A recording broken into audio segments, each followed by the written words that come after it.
Sunset Bluffs was the kind of suburban oasis that appeared on real estate brochures. Winding streets flanked by tall palm trees, immaculate two-story homes with pastel-colored walls and neatly trimmed lawns, and a wide manicured park in the center. Proud parents strolled with children in the evenings. Retirees sipped tea on their porches at dusk, chatting over fence lines. It was a place built for tranquility, at least on the surface. Founded 20 years prior, Sunset Bluffs quickly became known for its strict homeowners association, HOA. Advertised as a premium lifestyle community, membership in the HOA was mandatory. New residents received a hefty binder full of bylaws dictating everything from grass height to permissible mailbox designs. Most folks found the rules a small sacrifice for an orderly, high-value neighborhood, and life rolled on peacefully. But behind that peaceful exterior, a single, overzealous HOA board member had the power to create chaos. And in the coming months, that power would intersect with a scheme far darker than anyone could imagine. One involving stolen prescription drugs from the very residents who trusted the HOA to keep them safe. Her real name was Brenda Albright, but neighbors had long since dubbed her Karen. Karen was in her mid-50s, with carefully permed blonde hair, designer reading glasses perched on the edge of her nose, and a perpetually disapproving expression. She served as the HOA's official compliance officer, a title giving her authority to inspect homes, issue warnings, and propose fines for any bylaw violations. At first, many welcomed Karen's enthusiasm. She seemed invested in maintaining property values, ensuring the community remained pristine. Over time, though, she developed a reputation for heavy-handedness. She would measure the distance between someone's trash can and the curb, or photograph a neighbor's yard if the grass looked half an inch too tall. She was known to slip official letters under doors threatening fines if holiday decorations stayed up a day past the approved date. Older residents especially felt intimidated. Karen would lecture them about this standard of excellence that Sunset Bluffs demanded, sometimes pushing them to hire expensive lawn care services. And if a neighbor dared challenge her, she responded with more scrutiny, more official notices, and even suggestions that they might be better off living in a community with looser standards. In short, Karen wielded the HOA rulebook like a tyrant's scepter. But no one guessed that her meddling would escalate beyond nuisance fines into something truly sinister. Theft of life-saving prescription medication. That was a line few could have imagined she'd ever cross. My name is Jennifer Haley, though most of Sunset Bluffs just knew me as Jen, the friendly new neighbor who bought a ranch-style home on the corner of Maple Breeze Lane. I told folks I worked in administrative consulting for the government and was often away on business trips. That explanation satisfied casual questions. Nobody pried too deeply. Besides, I blended in easily. I joined the weekly neighborhood dog walking group, attended a few block parties, and contributed brownies for bake sales. But in truth, I was an undercover FBI special agent assigned to the Healthcare Fraud Division. My usual work involved investigating doctors who overprescribed opioids or clinics that billed Medicare for fake services. I'd once helped shut down a massive medication diversion ring. I specialized in following trails of stolen or misused prescription drugs. Headquarters placed me in Sunset Bluffs to keep a low profile during a separate case. Ironically, I never expected to find a brand new prescription-related crime right in my own neighborhood. Yet soon, I began hearing whispers. Older folks complaining about missing meds, uncertain if they'd simply misplaced them or if someone was rummaging through their homes. It smelled suspiciously like a small-scale drug theft spree. Initially, I assumed the culprit might be a rogue caretaker or a random burglar. But as the pattern deepened, the last person I suspected was a seemingly proper, hyper-vigilant HOA official. Little did I know that my neighbor, Karen, was behind it all. Late one Saturday morning, I stopped by my neighbor Mr. Donaldson's home to return a hedge trimmer. Mr. Donaldson was a retired teacher in his 70s, living alone since his wife passed. As I handed over the trimmer, I noticed he looked unusually anxious. Over a cup of coffee, he confided that some of his prescription heart medication had vanished from the pill organizer in his kitchen. He'd thought at first he misplaced the pills or forgotten he'd taken them, but the missing count kept growing. I might be losing my mind, he admitted, but it's happening more than once a week. Concerned, I asked if he'd told anyone. He shrugged. Maybe it's just me being scatterbrained. I tried telling the HOA that someone might be snooping around, but Karen said it was probably my error. She even scolded me for raising a fuss and suggested I see a memory doctor. That set off alarm bells. Why would Karen dismiss him so quickly? Later that week, I overheard a similar story from Mrs. Greer, a widow in her late 70s who used expensive insulin. She too had missing doses. Both seniors felt uncertain about where to turn. The local police seemed uninterested in stolen meds, chalking it up to personal mistakes. I quietly jotted down notes. In my line of work, multiple seniors losing meds was a red flag.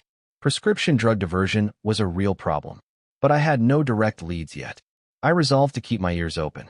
Maybe something bigger was at play here in Sunset Bluffs. In the following weeks, more seniors opened up. The Shepherds, an elderly couple 2 streets over, noticed entire blister packs of their arthritis meds missing. Mr. Heinlein, an ex-postal worker, complained that his pain relief patches vanished from his bathroom cabinet. Everyone whispered about possible break-ins, but no one reported forced entry. Could it be a caretaker with a key? A visiting relative? Strangely, many seniors had also recently endured spats with Karen. She'd scold them for minor HOA infractions, sometimes demanding to inspect their homes. Allegedly, she claimed she needed to confirm they were disposing of medical waste appropriately. That was entirely outside the HOA's real scope.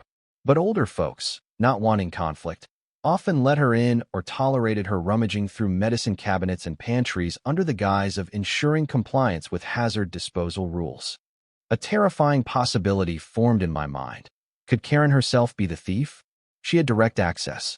She singled out seniors, who might be less likely to fight back or realize the pattern. And she had a plausible reason to be near their medications. But I had no proof yet. It was still a guess. The last thing I wanted was to accuse an HOA official without solid evidence. Also, the question remained. Why? Was she using the meds or selling them? Regardless, the pattern of vanishings heightened. Tensions rose. Some seniors started double-locking their front doors, terrified that someone they trusted was violating their safe space. As suspicious as her involvement might have seemed, Karen continued with her usual public facade, though amping up the intimidation. She made it official HOA policy to inspect for safety hazards in seniors' homes, claiming older residents might trip on clutter or improperly store medication. The board was reluctant, but Karen insisted. She distributed lengthy forms demanding details about each resident's prescriptions under the guise of emergency readiness. Most neighbors found it bizarre. Some complied out of fear of fines or eviction threats. But a quiet resentment built. A few families wrote letters protesting Karen's new policy, which ironically, the rest of the HOA board had never actually voted on. But Karen brandished her position as compliance officer, telling them, "It's a new regulation. Trust me, it's for your safety." While younger families grumbled about privacy, seniors felt singled out. She specifically targeted them, scheduling inspections with minimal warning. If an elderly resident refused, she threatened citations for noncompliance. The older folks, especially those without family nearby, felt powerless. All the while, reports of missing meds trickled through my informal network. The stolen drugs varied: heart pills, insulin, blood pressure meds, painkillers. Some had street value, but many were normal prescriptions with mild or zero recreational potential. That inconsistency puzzled me. If it were purely about black market resale, I'd expect narcotics to vanish, not random heart pills. Yet the thefts continued. Something bigger was happening. I decided to take the next step, systematically tracking the medication losses, cross-referencing them with Karen's so-called inspection visits. Amid the speculation, Karen spread rumors blaming local handymen or part-time caregivers who serviced Sunset Bluffs. She used the HOA newsletter to warn neighbors. Beware of unlicensed contractors entering your home. Keep valuables locked up. We suspect outsiders are preying on unsuspecting seniors. She never mentioned the possibility of an HOA insider. One caretaker, Elena Robles, had worked for multiple seniors in the community. She found herself the target of Karen's veiled accusations. Karen even posted a notice on the community bulletin. "If you've hired Ms. Robles, be cautious, request her credentials." Elena was heartbroken, having done nothing but provide excellent care for years. Another suspect in Karen's eyes was the local teenager, Zach Martinez, who occasionally mowed lawns for older folks. After a neighbor's meds went missing, Karen confronted Zach publicly in the street, demanding to inspect his backpack. He refused. The board had to intervene to calm the situation. No meds were found, but the damage was done, Zach's reputation tarnished by Karen's baseless blame game. Deep down, I suspected Karen was deflecting. She wanted eyes on scapegoats, not her. But to confront her directly, I needed hard evidence, not speculation. Meanwhile, seniors kept losing medication, risking their health. A few landed in the hospital after skipping doses they thought they still had. The stakes were rising. I quietly began taking statements from affected residents, building a timeline. Each time, the medication theft coincided suspiciously with an HOA inspection or a recorded visit by Karen. For instance, Mr. Donaldson lost pills the day after Karen's safety check. Mrs. Greer discovered missing insulin hours after Karen dropped off a letter about her porch lamp being the wrong wattage. The Shepherds reported stolen arthritis meds the same day. Karen claimed she needed to see how they stored chemical cleaners. In each instance, no forced entry was reported. Seniors often recalled leaving Karen alone briefly, maybe to fetch a glass of water or check the backyard door, giving her a window to rummage through medicine cabinets or pill organizers. This pattern was too consistent to be coincidence. I also found that not every medication was stolen, just the more expensive ones. Some seniors used brand-name meds with high resale potential, especially if they were for chronic conditions. This realization clarified that profit was likely a motive. Possibly, Karen was flipping these meds on an illicit market or hoarding them for some reason. In my FBI experience, stolen pharmaceuticals sometimes ended up being sold online or to shady clinics.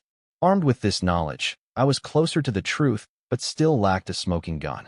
My plan: catch Karen in the act or glean direct proof she possessed or sold stolen meds. But how? The HOA board itself was fracturing under Karen's aggressive approach. A few members, like Suzanne Park, the board secretary, and Grant Miller, the treasurer, were uneasy about Karen's new health inspections of seniors' homes. They insisted the board never approved such a measure.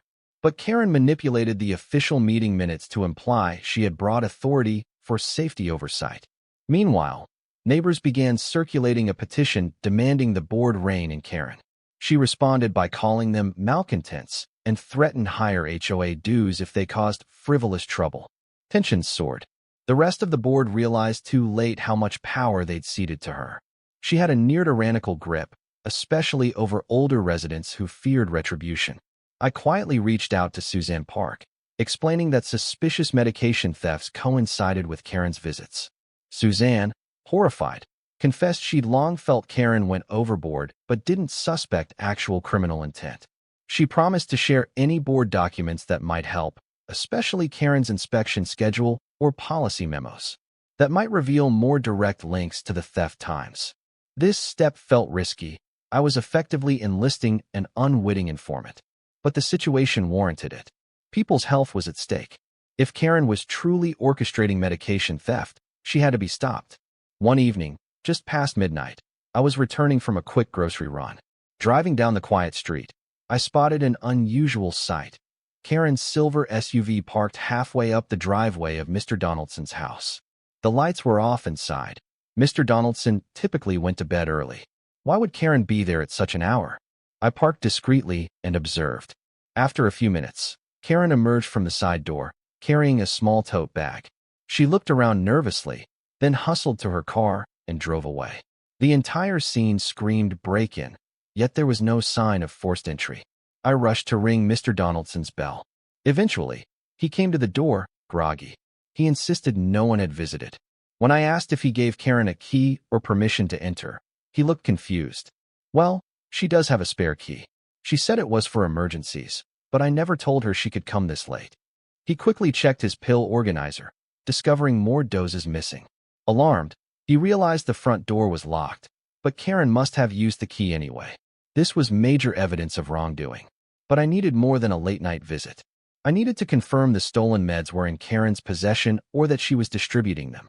For now, I comforted Mr. Donaldson, urging him to keep his keys away from Karen and to consider changing his locks. I suspected an arrest wouldn't be far off, but as an undercover agent, I had to follow procedure. We needed a foolproof case.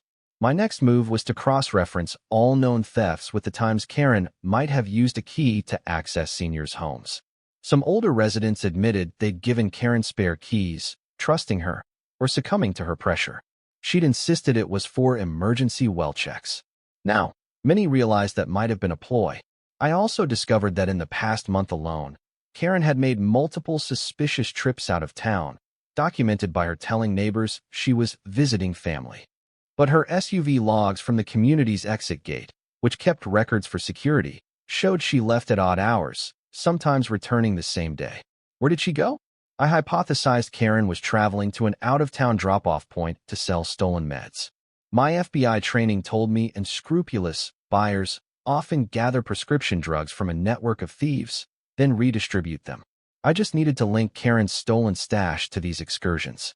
Meanwhile, I kept in contact with Mr. Donaldson and Mrs. Greer, discreetly installing small cameras in their entryways, with their permission, in case Karen tried another intrusion. If we caught her on camera stealing meds, that alone would be enough for an arrest warrant. Karen's pattern of intimidation persisted. She targeted especially frail seniors, those with multiple prescriptions or who rarely left the house. She'd show up with new forms to sign, request to see how they stored their meds, and act condescendingly helpful. Then, after leaving, the seniors discovered missing doses. One of the most heartbreaking incidents involved Mrs. Carlisle, an 82-year-old who used anti-rejection drugs after a kidney transplant. Missing even a few doses could be life-threatening. She confided in me that she felt dizzy and unwell, suspecting her meds were gone. Indeed, her bottle was half empty when it should have been almost full. Karen seemed to have no qualms about the harm she inflicted. Her outward persona remained that of a dedicated HOA officer, but behind closed doors, she was systematically endangering the community's most vulnerable. My anger grew. I was determined to catch her red-handed and ensure a thorough legal reckoning. Word spread that someone, possibly Karen, was stealing medication. Younger neighbors confronted her at a monthly HOA meeting, demanding an explanation for her intrusive visits. She denied wrongdoing, instead painting herself as a hero. I'm the only one caring about these seniors' well-being. If meds are missing, it's because of their forgetfulness or incompetent caregivers. Don't blame me for being the only responsible adult here. Her deflection sowed confusion. Some residents still believed her claims, trusting she was protecting the elderly from external threats. Others, especially the affected seniors, saw through her deception. Tension boiled over. The board threatened an emergency vote to revoke her compliance officer position if the thefts weren't resolved. Karen responded with a new wave of official letters demanding seniors allow random inspections or face HOA fines. It felt like a standoff. I recognized that confrontation alone wouldn't remove her. She had enough local power to stall or manipulate HOA rules. We needed a proper criminal case. My FBI superiors, upon hearing my updates, greenlit a more direct sting operation if an opportunity arose.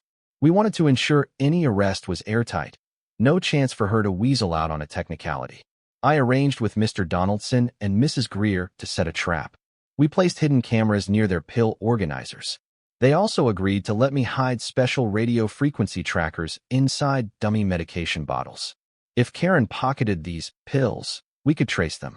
The plan hinged on Karen visiting under the pretense of an inspection. Suzanne Park, the friendly board secretary, helped create a scenario that would lure Karen. A rumor of improper medication disposal in Mr. Donaldson's home, which required an immediate compliance check. Suzanne suggested to Karen that older folks were mixing hazardous meds with regular trash, something she knew would infuriate Karen. Indeed, Karen bit the bait, scheduling a visit for the next afternoon. I waited in a van down the street, monitoring the trackers in real time. Mr. Donaldson pretended to greet Karen cordially. We had cameras rolling. If she took the bait, we'd see the pills vanish from the hidden spot. Ideally, we'd also follow the tracker to wherever she stored or delivered stolen meds. Then we'd call in backup for an arrest. It was a classic sting tactic. The next day dawned bright and quiet. Mr. Donaldson invited Karen in. She wore her usual businesslike attire and carried a clipboard. Their small talk was cordial enough, though he stayed on script, mentioning that he had some leftover meds from an old prescription in the bathroom. She perked up. Perfect. As planned, Mr. Donaldson left Karen alone in the living room briefly under the guise of retrieving old receipts. The hidden camera feed, which I watched from my laptop in the van, showed Karen scanning the room. She headed straight to the kitchen, opened the cabinet near the sink, and rummaged around. After a minute, she found the med bottle with the tracker. She carefully tucked it into her handbag, glancing about to ensure nobody saw. My heart pounded.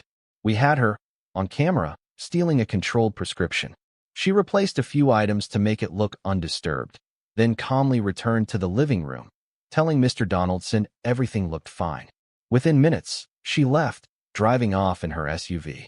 Now the real test. Where would she go with the stolen meds? The tracker beeped steadily on my laptop, showing her location. FBI protocol demanded we wait to see if she'd lead us to her stash or a buyer, ensuring an even stronger case. Karen's SUV traveled about 10 miles outside Sunset Bluffs to an industrial storage area near the highway. She parked behind a warehouse row. We suspected that might be her drop-off or storage location. I radioed my FBI backup team, who had been on standby. We converged on the area, keeping a covert distance at first. Karen exited the SUV with her tote bag, disappearing into a specific storage unit. That was our chance. We moved in swiftly, identifying ourselves as federal agents. She tried to slam the storage unit shut, but we forced it open. Inside, we found dozens of boxes of prescription drugs labeled with seniors' names and various brand-name medications. The trove was staggering: heart meds, insulin, painkillers, you name it. Karen was caught red-handed. She spun wild excuses. I was safeguarding them.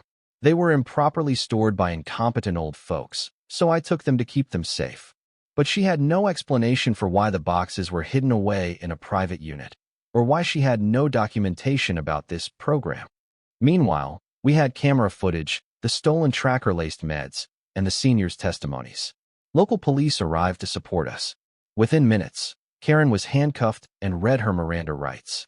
The carefully curated image she'd maintained as a helpful compliance officer shattered. The onlookers from the adjoining warehouses gawked as the FBI team secured the evidence. The case was rock solid. Back at the local FBI office, Karen was interrogated.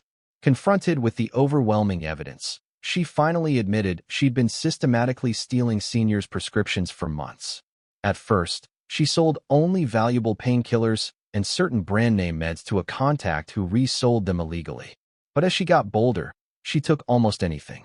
She realized some specialized heart or diabetes medications fetched decent prices on the black market, especially brand-new bottles with high retail value.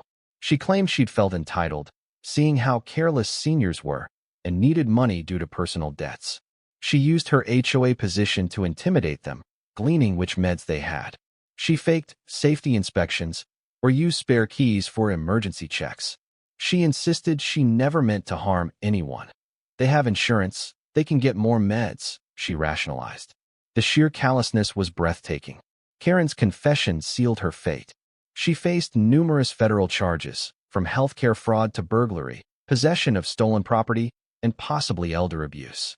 The local DA was also pressing charges for the break-ins, while the FBI pursued charges for illicit prescription trafficking across state lines. She was locked up without bail, given her flight risk. News spread through Sunset Bluffs like wildfire.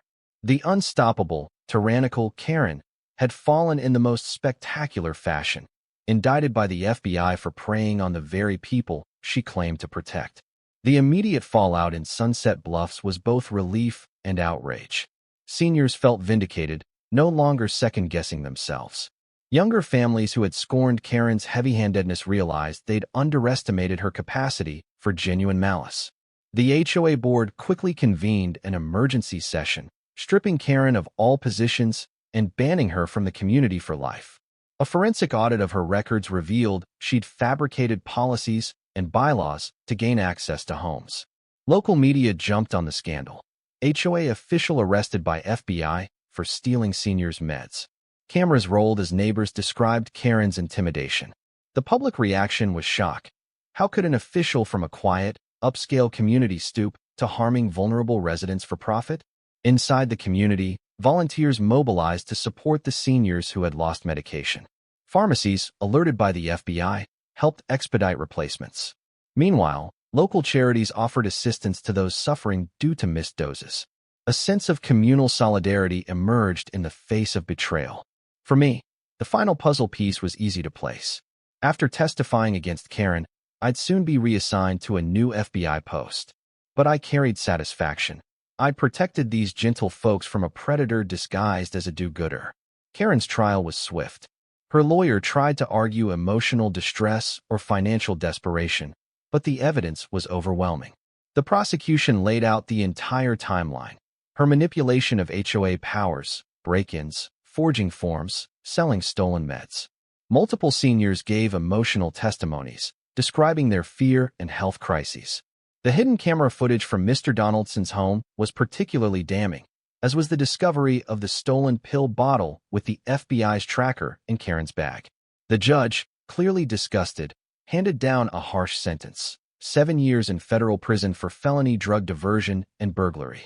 Additional state-level charges for elder abuse added time, plus restitution to each victim. Her personal assets, including her home, were seized to partially compensate the seniors who'd incurred hospital bills or medication replacement costs. The once pristine, pastel-painted house that Karen lorded over with pride now stood empty, a silent testament to her downfall. The HOA board took pains to distance themselves from her, reestablishing trust with the shaken community. They launched new guidelines protecting homeowners from unwarranted inspections, ensuring no single official could ever replicate Karen's tyranny. In the months following Karen's sentencing, Sunset Bluffs gradually returned to its original serenity. Neighbors found a renewed spirit of cooperation. The board, humbled by the scandal, encouraged more resident input. A new compliance officer was appointed, someone with a genuine focus on safety and well-being, rather than control. Seniors recovered physically and emotionally from the ordeal. Mr. Donaldson replaced his locks and formed a small watch group with other retirees, ensuring nobody was left vulnerable again. Mrs. Greer joined a volunteer corps that offered free rides to the pharmacy and medication checks. The overshadowing fear that had gripped them lifted, replaced by a sense of empowerment. Although I soon transferred to another assignment, I kept in touch. The neighbors sent heartfelt messages. "Thank you for protecting us. Without you, we never would have known who to blame or how to stop her."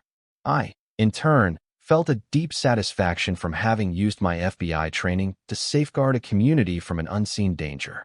Karen's final legacy served as a cautionary tale. Even in the most idyllic places, unchecked power can breed corruption. But when good people stand up, armed with truth and law, malice cannot hide forever. The day Karen's property was sold off to repay her victims stood as a symbolic victory. The old era of intimidation ended, replaced by compassion, honesty, and neighborly support. Thus ended the reign of Karen, the HOA official who dared to exploit the vulnerable for her own gain, not realizing that a quiet neighbor named Jennifer Haley was, in fact, an FBI healthcare fraud investigator capable of bringing her to justice.